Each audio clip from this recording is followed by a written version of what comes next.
Hindi maaalis sa akin yung ginawa sa akin. Dahil tao naman ako, bakit ganyan ang ginawa nila? Hayop nga, dapat hindi gawin ng ganyan. Pero tao. Sabi ko nga, si Marcos hindi tao. Back to Bongbong. Bata pa lamang kami ni Bongbong. Alam na ng buong pamilya ang problema sa kanya. If he has been on cocaine since he was 12, and he became president at 64, you can imagine all these many, many years of cocaine addiction. And what does it do to you?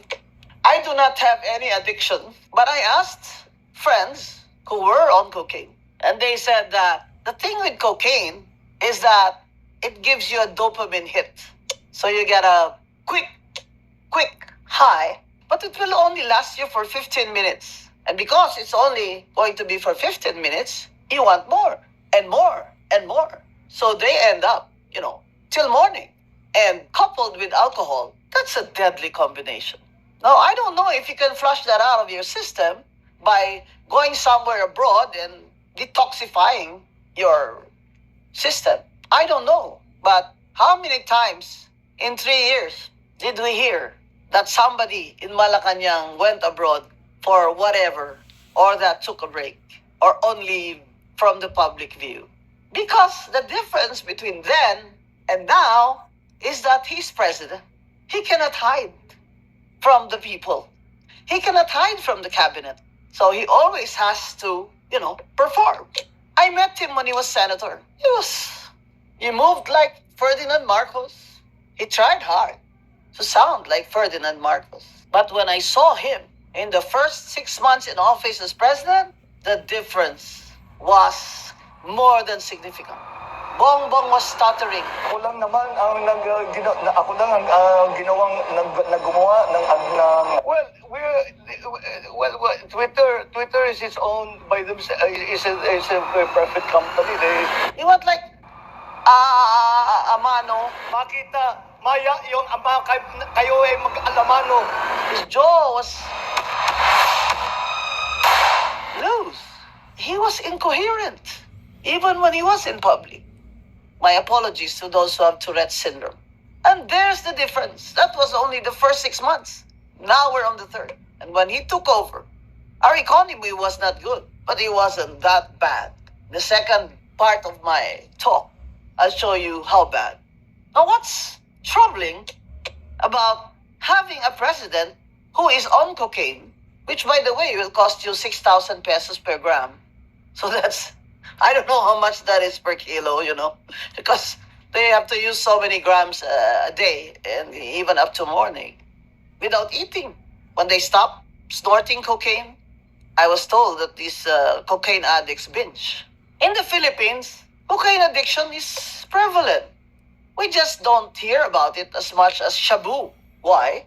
Because it's the rich people who are on cocaine. And, it's okay with them because it's part of their lifestyle. Lifestyle ka dyan. Kung cocaine addict ka, kahit gaano ka kagwapo, gaano ka katalino, gaano ka kayaman, wala ka. You cannot make good decisions. You cannot be in your right mind all waking hours. Ito pa, balita ko, yung mga nagko-cocaine na yan, nagwo-wife swapping yan eh. Tsaka girlfriend swapping. Di ba totoo? Kaya kayong nagko-cocaine kayo, yung mayayaman kayo, wag nyo nga kaming etchos-etchos. We're on cocaine because we're rich. Bull. You're on cocaine because you're addicts. You don't say, I only take it once a week. Etchos, once a week ka dyan. Pag nagko-cocaine ka, you cannot stop. That's what I was told by drug addicts and recovering cocaine addicts and recovered drug addicts. Abay, mas okay pa sa inyo ang mga mentally ill people eh. Because they have no choice. Kayo, may mga choice kayo. Saka ang yayaman nyo. Alam mo, noon, hindi ko napansin yan eh. Hindi ko masyadong pinag-uusapan yan. Until BBM ran for president. At takot ako. Tinilabutan ako. Although nobody said it up front that they had personal knowledge. Until Senator Amy Marcos came out, it was common knowledge. And even Barkada, they all know Bang circles, in the circle nila ng mga rich people. It was common knowledge. Kinilabutan ako. We're gonna have a president who is a cocaine addict? Ninervyos ako. Pero sabi ko, baka naman. Because you know, you always hope for the country. Pero, what did Amy Marcos say? One is, now that he is severely addicted to cocaine, hindi na tama ang mga desisyon niya. Yung bisyo niya na ang dahilan ng pagbaha ng korupsyon, kawalang direksyon, at maling-maling mga desisyon. Walang accountability, wala nang hustisya. Sabi pa ni Amy, Bongbong, Bongit, ikaw pa ba yan? Minsan, napapatanong ako sa sarili ko, ikaw pa ba yan? Si Bongbong ba talaga yung nakikita ko? Because my friends, countrymen and countrywomen, what sets our president apart from all of us is the great responsibility to take care of all Filipinos, to make sure that our lives, especially the poor, are in good hands during calamities, floods, earthquakes, hunger. That's a major, major responsibility that Bongbong Marcos has never had before. He didn't have to choose his clothes, even. And that, I think, he could not bear. I'm not a psychiatrist. I'm not a psychologist.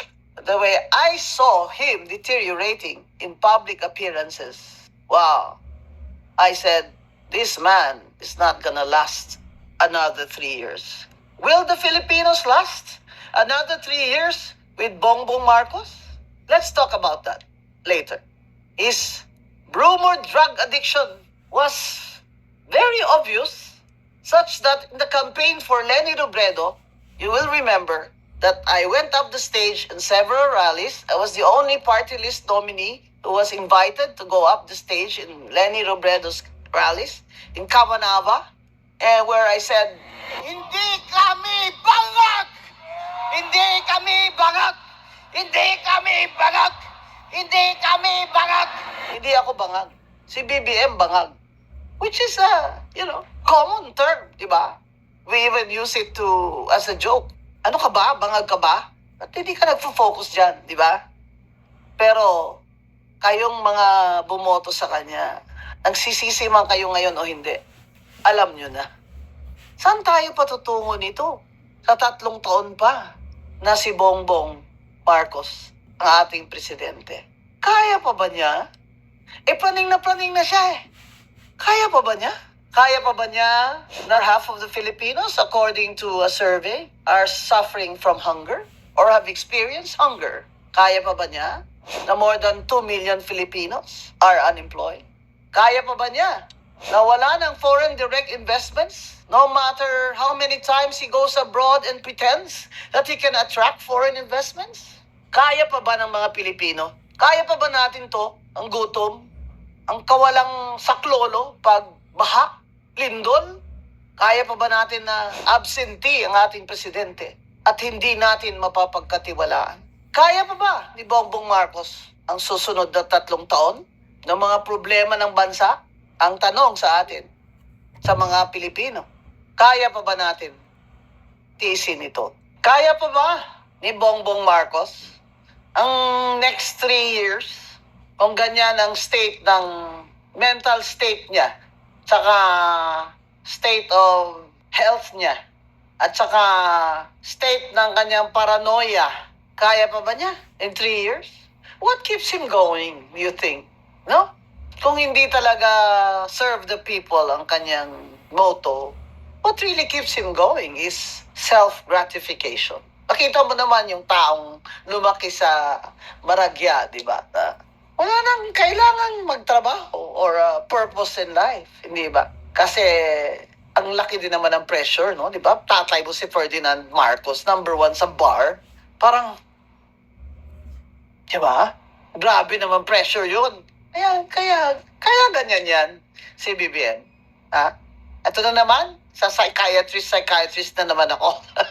Let's back to the figure, go back to the figures, ha? Tingnan nyo kung kaya pa to ni BBM.